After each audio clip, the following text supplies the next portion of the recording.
තෙරුවන් සරණයි සියලුම දෙනාට.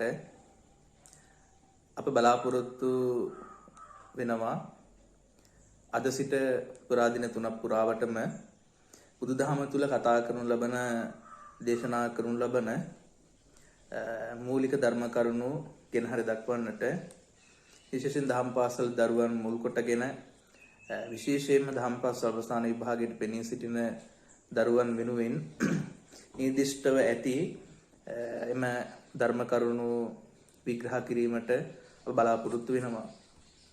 ඒ අනුව අප විශේෂයෙන්ම උදාරු ගුණවත් නැනවත් ඒ වගේම ධර්මයට ලැබී ධර්මයේ පිළිබඳ උමනාවක් ඇති ධර්මයේ සෙවීමට උනන්දු වෙන ඒ වගේම ධම්ම අධ්‍යාපනය තුලින් ඉහළට යෑමට බලාපොරොත්තු වෙන ධම්ම අධ්‍යාපනයේට රුචිකත්වයක් දක්වන ඒ උදාරු දරුවන්ට මේ වටිනා කටයුත්ත ඉෂ්ට සිද්ධ කළ දෙන්න අපි බලාපොරොත්තු වෙනවා. ඊට සමගාමීව ආරම්භ කරන්නට යෙදුණු මේ වැඩසටහන අද දවසේදී අපි බලාපොරොත්තු වන්නේ 2020 වෙනි දවසේදී බුදුදහමේ කතා කරන සුවිශේෂීම ධර්ම කරුණක් තිලක්ෂණ ධර්මය. තිලක්ෂණ දහම අතිවිශිෂ්ට දහමක්. අපේ වචනයෙන් දෙකින් පැයෙන් හමාරෙන් තිලක්ෂණය විග්‍රහ කරාට හරියාකාරව අවබෝධයක් ඇති කරගෙන මේ කෙරෙහි විශේෂ ගවේෂණයක් සිදු කරලා විශිෂ්ට අවබෝධයක් ඇති කරගෙන මේ ධර්මයේ දේශනා කරනව නම් දවස් දෙකක් ඊට වැඩි ප්‍රමාණයක් වුණත් දේශනා කරලීමට හැකි බවක් අපට මනාව පැහැදිලි වෙනවා එම ධර්මයේ පරිශීලනය කරලීම තුලින්. එහෙනම් අද දවසේදී විශේෂයෙන්ම තිලක්ෂණය පිළිබඳව අවබෝධය අපේ යොමු වෙන්නට ඕන. තිලක්ෂණය කියන්නේ ලක්ෂණ තුනයි. ඒ ලක්ෂණ තුන බුදුදහමේ ඉගැන්වෙන ලක්ෂණ තුන තමයි අනිත්‍ය දුක්ඛ අනාත්ම වශයෙන් මේ ලක්ෂණ තුන පැහැදිලි කොට වදාරනවා. එමෙන්ම බුදුරජාණන් වහන්සේ විසින් සත්වයන්ට විවිධ පුද්ගලයන්ට දේශනා කරන්නට යෙදුණු එම ධර්ම කරුණු විමසූ කල්හි එයින් පැහැදිලි වෙනවා තිලක්ෂණයත් එතන අන්තර්ගත බව. එහෙමනම් තිලක්ෂණය කියන්නේ අපිට අත්හරින්නට බැරි දෙයක්.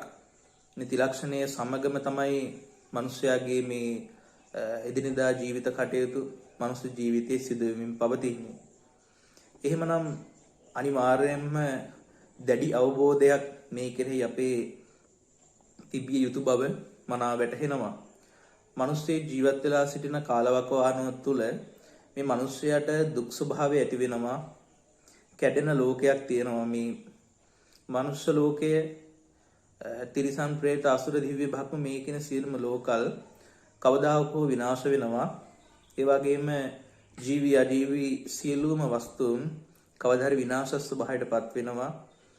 කැඩිලා බිඳලා විනාශ ස්වභාවයට පත් වෙන මේ ලෝකයේ තුල කටයුතු කරන්නට ඕනේ කොහොමද කියන එක අවබෝධයෙන් දැනගෙන ජීවත් විය යුතු අන්දම බුදුදහම තුල මනාව පැහැදිලි කරන දහම් දරුවෙක් වශයෙන් දහම් පාසල් දරුවෙක් වශයෙන් මේ දරුවා අවබෝධ කරගන්නට ඕන, තේරුම් කරගන්නට ඕන අපගේ මේ ළමා ජීවිතය නැතිනම් ඉදිරි අනාගතය සර්ව ප්‍රකාරයෙන්ම සාර්ථක කරගන්නේ කොහොමද, ධර්මයට අනුකූලව කටයුතු කරගන්නේ කොහොමද කියන එක තේරුම් ගන්නට ඕන. ඒ බවත් මතක් කරලමින් තමයි අරමුණු කොටගෙන මේ කටයුත්ත අපි සිද්ධ කරන්න බලාපොරොත්තු වෙන්නේ. බුදුරජාණන් වහන්සේ විසින් මේ දේශනා කරන්නට යෙදුණු තිලක්ෂණ දහම වර්තමානයේ වෙන විට ත්‍රිපිටකයේ වශයෙන් සාරාංශ වී ඒනොත් තව කොටස් වලට බෙදිලා විවිධ කුඩා ග්‍රන්ථ වලටත් පැමිණ තිබෙනවා. ඒ වගේම දහම් පාසල් අවසාන ශ්‍රේණිය වෙන බුද්ධ ධර්ම හා පාලි භාෂා පරිචය යන දහම් පාසල් නිර්දිෂ්ට ග්‍රන්ථයට අනුකූලව තිලක්ෂණ දහම මේදී පැහැදිලි කරනු ලබනවා. එමෙන්ම මේ සත්වය හා ලෝකයේ අතර පවතින මේ අන්තර් සම්බන්ධතාවය කිසිම විටකක්වත් විනාශ කරන්නට හැකියාවක් නැහැ. එහි වෙනසක් සිදු වෙනවා නම් වෙනසක් සිදු වෙන්නේ මරණින් පසුව. මරණින් පසුවත් වෙනත් අත්භවයකට වෙනසක් ඇතිවීමක් තමයි සිදු වෙන්නේ.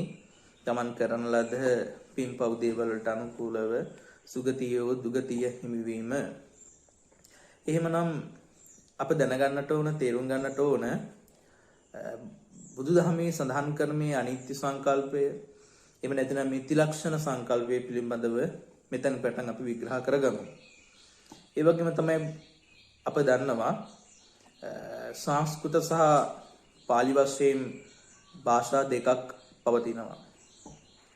බොහොමයක් දෙනා අහලා තිබෙනවා අනිච්ච දුක්ඛ අනාත්ත කියන පද තුනත්, ඒ වගේම අනිත්‍ය දුක්ඛ අනාත්ම කියන පද තුනත්.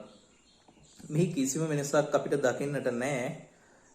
මෙහි අර්ථකථනයන් අපිට එකම විදිහට ලබා දෙනවා. අනිච්ච දුක්ඛ අනාත්ත කියලා පැහැදිලි කරනු ලබන්නේ පාලි භාෂාවට අනුකූලව අනිත්‍ය දුක්ඛ අනාත්ම කියන පද තුන ආචාර්යවරුන් පෙන්වා දෙන්නේ සංස්කෘත භාෂාවෙන් පැවතගෙන යන බව. නමුත් මෙහි අර්ථකථන අපි එකින් එක විමසා බලමු. අනිත්‍ය කියන සංකල්පය ස්ථිර නැති, මේ ලෝකයේ ස්ථිර වස්තුන් සහ අස්ථිර වස්තුන් තිබෙනවා. බුදුදහමේ පැහැදිලි කරන මේ සියලුම දෙයක්ම, සෑම වස්තුවක්ම, ජීවි අජීවි සෑම දෙයක්ම අස්ථිර බවට පැහැදිලි කරනවා. මේ අස්ථිර ලෝකයේ තුල අපි ස්ථිර වශයෙන් පවත්වාගෙන යෑමට උත්සාහයක් දරනවා, ප්‍රයත්නයක් දරනවා. එදිනදා ජීවිතයේ ගත කරලා නටලා ගයලා විනෝදයෙන් සතුටින් අපි කටයුතු කරනවා. මේ අස්ථිර ලෝකයක් තුල ස්ථිරත්වයක් පවත්වා ගැනීමට, පැවැත්මක් ඇති කර ගැනීමට, පැවැත්වීමක් නැති මේ ලෝකයේ අපි පවත්වන්න යන්නේ කුමරත කියන කාරණාව පිළිබඳව අපි අවබෝධයක් ඇති කර ගන්නට ඕන, තේරුම් ගන්නට ඕන. අනිත්‍ය සංකල්ප නැත්නම් අනිච්ච සංකල්පය තුල පැහැදිලි කරන්නේ මේ ලෝකයේ සාරත්වයෙන්, එහෙම නැතිනම් ස්ථිරත්වයෙන් පවත්වන්නට හැකි කිසිම දෙයක් නැහැ.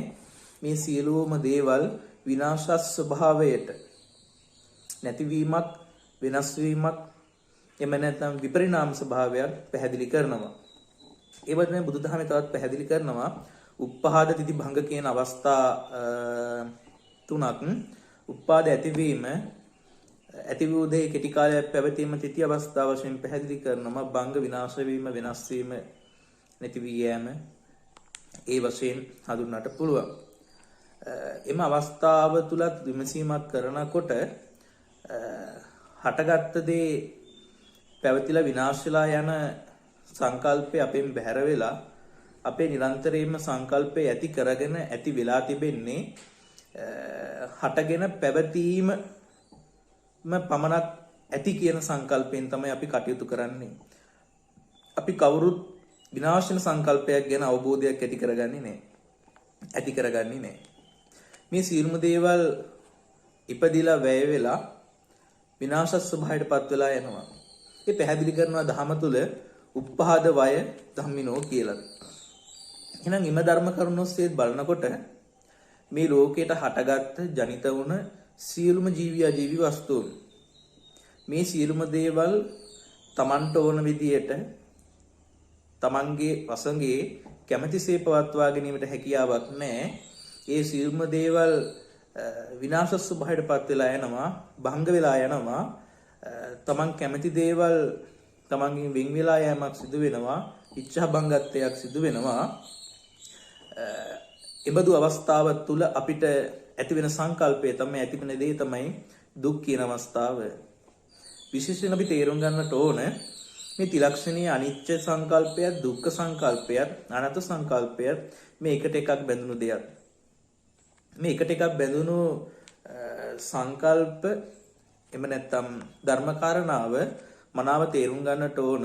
යම්කිසි පුද්ගලයෙකුට මේ ධර්ම කරුණු මනවින් තේරෙනවා නම්, අවබෝධ වෙනවා නම්, ඒ පුද්ගලයාට බුදුදහමේ සිදු කරන දේශනාවෙන් අනිත් සියලුම දේවල් වටහාගත හැකි බවක් තිබෙනවා. ඒ වගේම තමයි පැහැදිලි කරන්නට යෙදුනා මේ ලෝකයේ පවතින සියලුම දේවල් විනාශ ස්වභාවයට පත් වෙනවා, වෙනස් වීමක් හට ගන්නවා. ඒ වෙනස් වීමක් හට ගන්න ලෝකයේ තුල අපි නිරන්තරයෙන්ම බලාපොරොත්තු වෙන්නේ අර මම මුලින් සඳහන් කරපු විදිහට පවත්වාගෙන යෑමට නැත්නම් ස්ථිර ස්වභාවයෙන් පවත්වාගෙන යෑමට බුදුරජාණන් වහන්සේ පැහැදිලි කරනු ලබන්නේ අපිට එහෙම කිසි දෙයක් පවත්වාගෙන යන්නට බෑ. ඒ සියලුම දේවල් අස්ථිරයි. ඒ සියලුම දේවල් විනාශ වෙන ස්වභාවයෙන් යුක්තයි. තමන්ට ඕන විදිහට පවත්වන්නට බැරි ස්වභාවයෙන් යුක්තයි.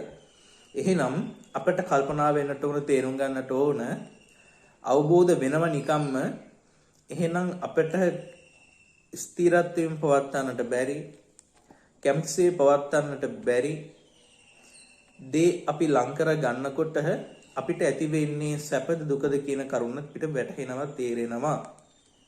මෙන්න මේ කරුණ, මෙන්න මේ ධර්මකාරණාව අපි තව තවත් විග්‍රහ කරනකොට දැනගන්නකොට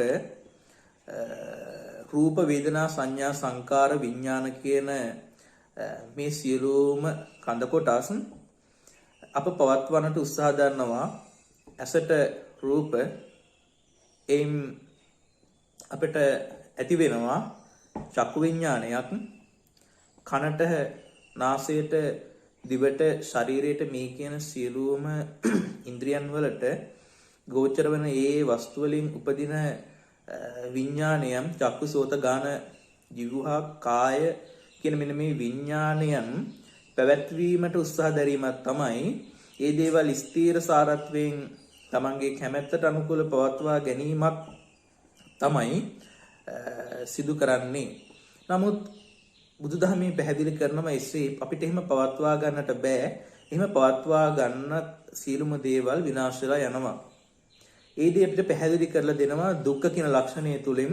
දුක්ඛ කියන ලක්ෂණය තුලින් පැහැදිලි කරලා දෙන්නේ විශේෂයෙන්ම අපිට චතුරාර්ය සත්‍ය කතා කරන මේ දුක පිළිබඳව අපිට කතා කරන්න පුළුවන්. ඒක පැහැදිලි කරනවා ඉදං කෝපන භික්ඛවේ දුක්ඛ අරිය සත්‍යම් ජාතිපි දුක්ඛා ජරාපි දුක්ඛා ව්‍යාධිපි දුක්ඛෝ මරණම්පි දුක්ඛං අපේ සම්පයෝගෝ දුක්ඛෝ පිහේ විප්පයෝගෝ දුක්ඛෝ යම් පිච්ඡන්න ලැබති තම්පි දුක්ඛා සංකිට්ඨේන පංච උපාදානස්කන්ධ දුක්ඛති කියලා. දුක්ඛ ලක්ෂණය තුළ අපි තේරුම් ගන්නට ඕන ජාති ජරා ව්‍යාධි මරණ,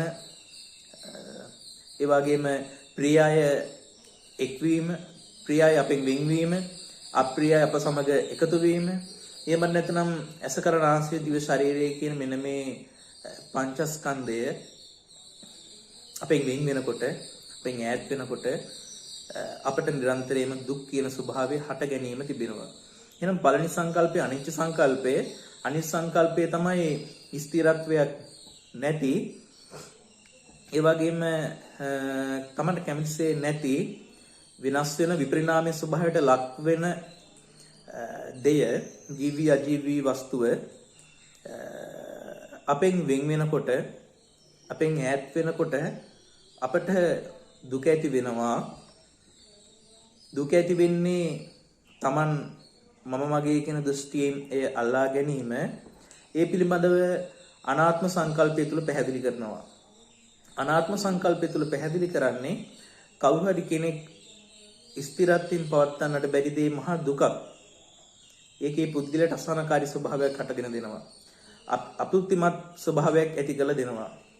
යදනිච්ඡන් තන් දුක්ඛම් වශයෙන් පැහැදිලි කරන්නේ මෙන්න මේ ප්‍රායෝගික ජීවිතය තුළ සිදුවෙන මේ අවබෝධාත්මක කාරණාව හරියාකාරව තේරුම් අරගෙන, තෝරා බේරාගෙන ඊට අනුකූලව රූප වේදනා සංඥා සංකාර විඥාන යන මෙන්න මේ දේවල් දැඩිව සහ මමත්වයෙන් අල්වා ගන්නේ නැතුව මධ්‍යස්ථව කටයුතු කර ගැනීම.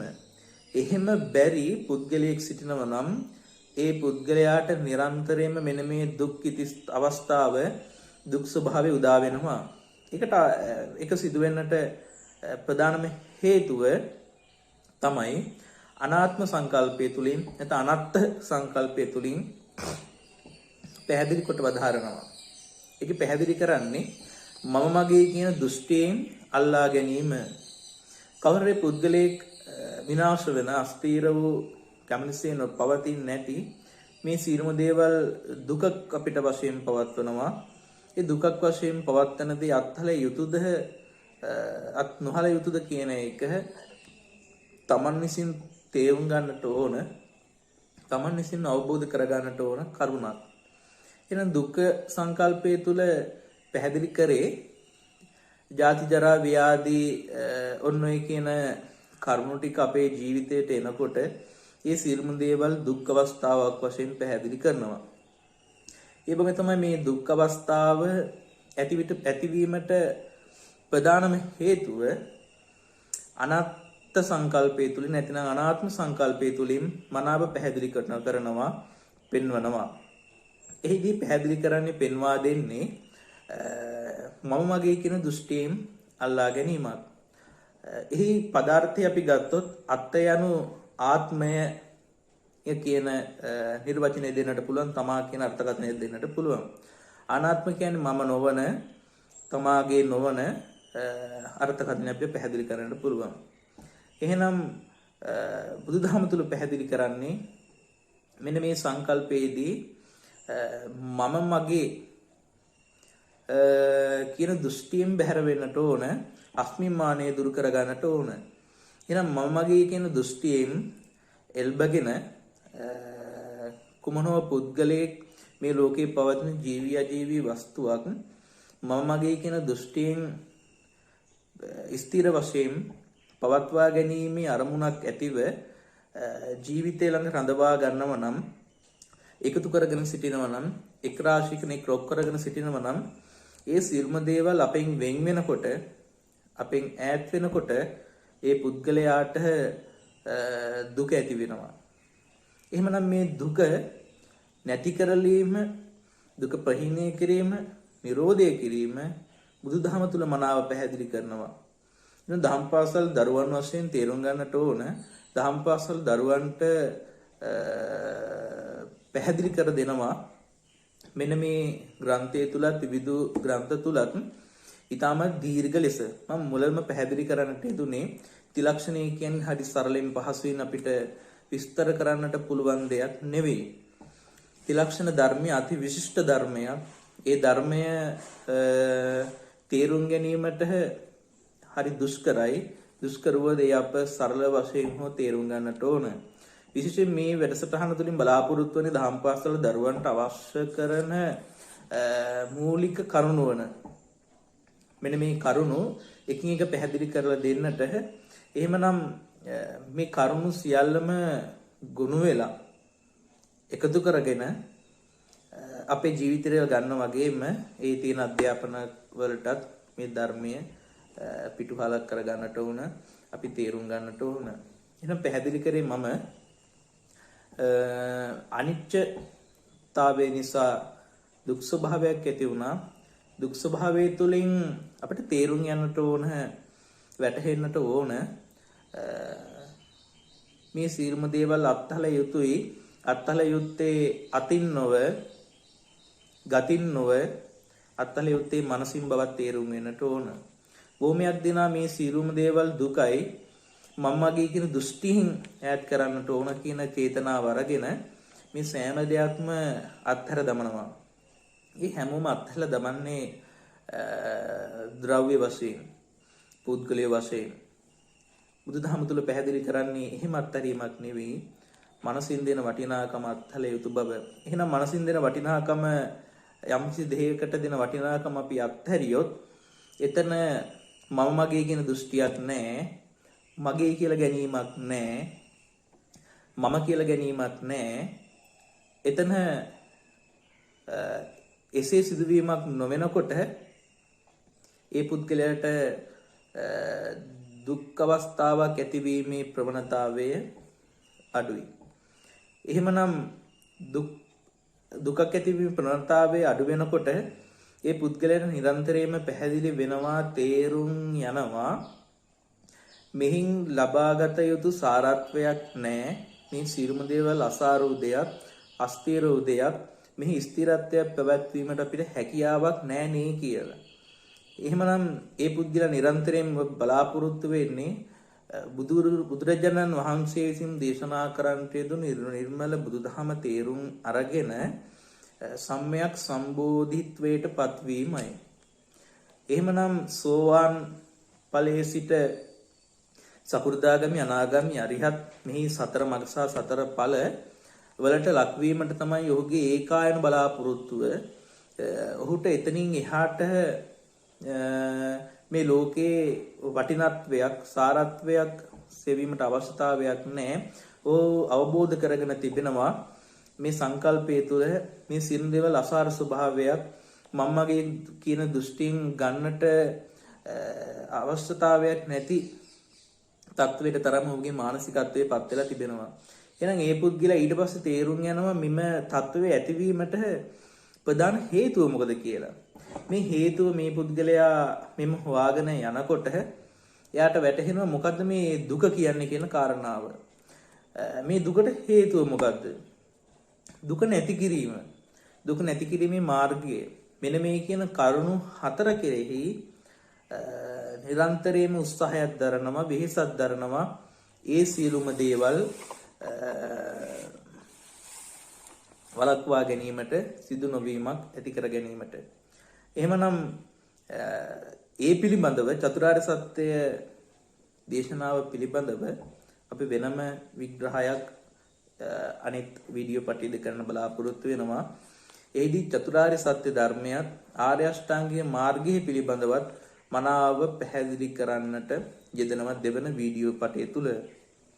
මේන් අපි බලාපොරොත්තු වෙන්නේ අනිච්ච සංකල්පය, දුක්ඛ සංකල්පය, අනාත්ම සංකල්පය ගැන පැහැදිලි කරන්න ඒ දේ සිදු කර හමාරයි. එකින් දරුවන්ට තවත් ගැටලුවක් එනවා විභාගයකට ගියාට පසුව. ප්‍රශ්නයක් අහන්නට පුළුවන්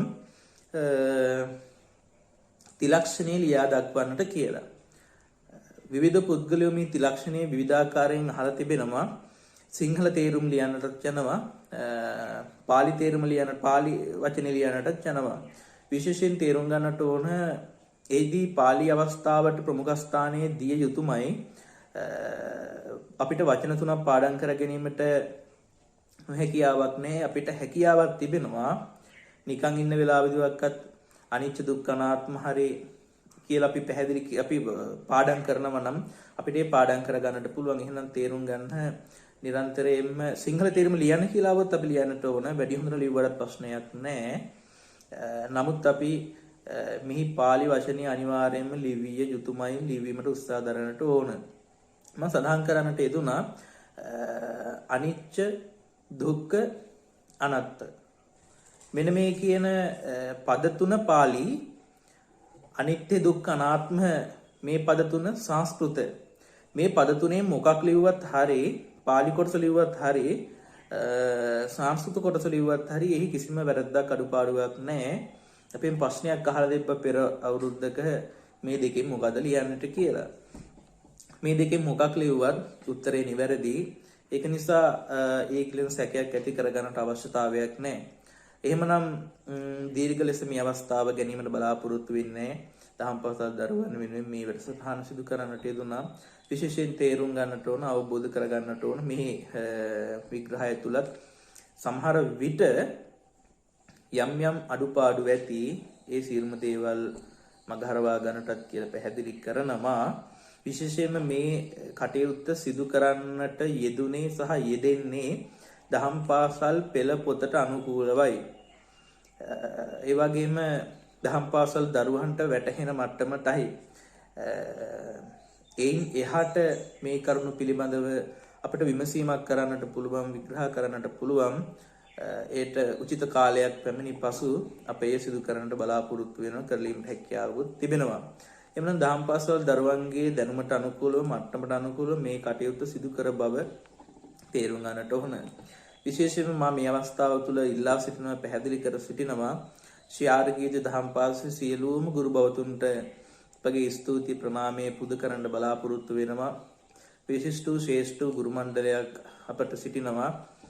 ඔවුන්ගේ කැපවීම උනන්දුව මත තමයි මේ සියලුම දේවල් සිදු වෙන බවත් පැහැදිලි කරන්නට ඕන.